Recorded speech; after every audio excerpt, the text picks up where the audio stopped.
Here's a quick business tip to those that are just starting in entrepreneurship or those that are well versed but don't realize that every entrepreneur is in the sales game.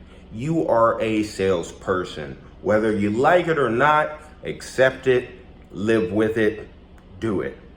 The reason why I bring this up is I just had I found, and I was thinking, and I was like, man, I could do this on my own. It was a videographer slash photographer, right? And so we set up, I walked through the process, we even scheduled a day.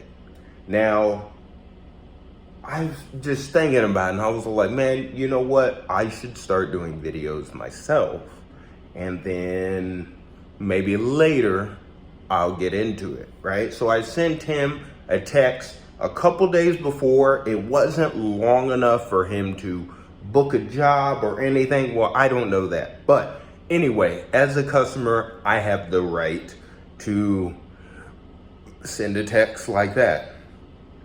And I still haven't heard from him 2 days later. And I think that as a businessman, as a business person, that you should at least overturn a rejection if you're in a sales role, which you are as an entrepreneur. You are always selling yourself, your product, your service. So the reason why I say this, and the reason why I live by this, is because I have had numerous occasions where I've overturned objections and got great jobs. Sales is key. Not sales in the way that you think about it, because most people think negatively towards sales, and sales is a very, very positive thing when done right. Let me give you an example.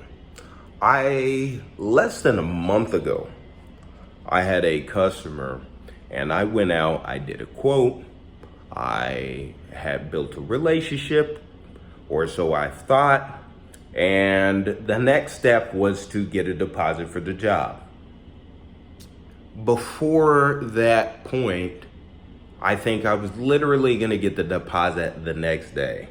I got a text late in the evening, and they said, I'm paraphrasing, but essentially they said, we're gonna go another route.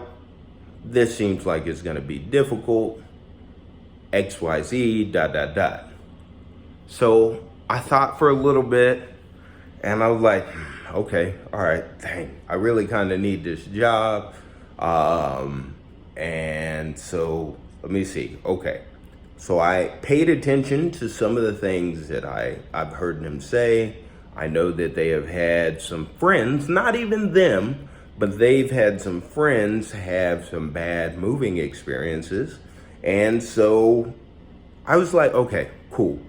Let me see if I could get one of my customers to be a reference. So I text one of my customers that I did a similar, actually a more difficult job than I did for them, than I was gonna do for them. And I was like, hey, I got a customer, they're really kind of on the fence, and well, really they're on the other side of the fence, and I was wondering if you'd be a reference for me. So I sent them a text. I was like, hey, I understand. I really urge you to, and I'm paraphrasing, but I really urge you to reconsider. I would love to get you taken care of.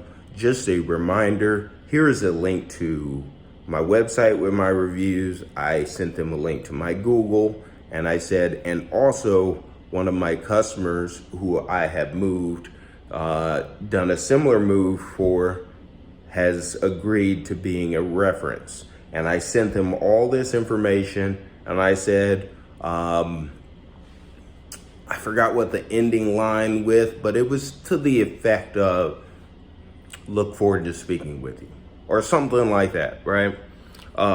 Because you gotta come with a close.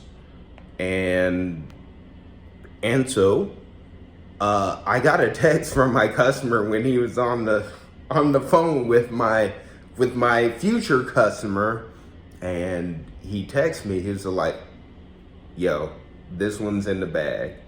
They'll be calling you soon."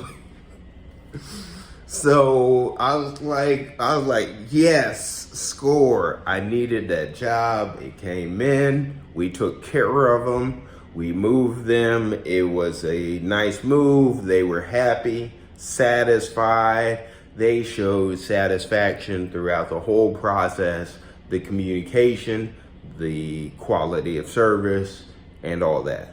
So that was a $4,000 job. And on top of that, they tipped. So because I'm in the service industry. So that is $4,000 out of nowhere. And that's not even to mention if they have a friend or a family member or something like that down the line, that I may get that business as a result of the work that I did for them. So whenever you are speaking with customers, you get a rejection, you get concerns, address them, overturn them, and close them quickly. Make that work. Confidently, don't sound too needy. Go in there, get it done, and keep it moving. Don't get hurt by the nose. It's not personal. Most of the time it has to do with a previous experience or something that they heard of or did research on. And these are the things that it's our job as the business owner, as the entrepreneur, to overturn that. So I hope this was helpful. Comment below. Let me know what you think. Have a great day. See you on the next one.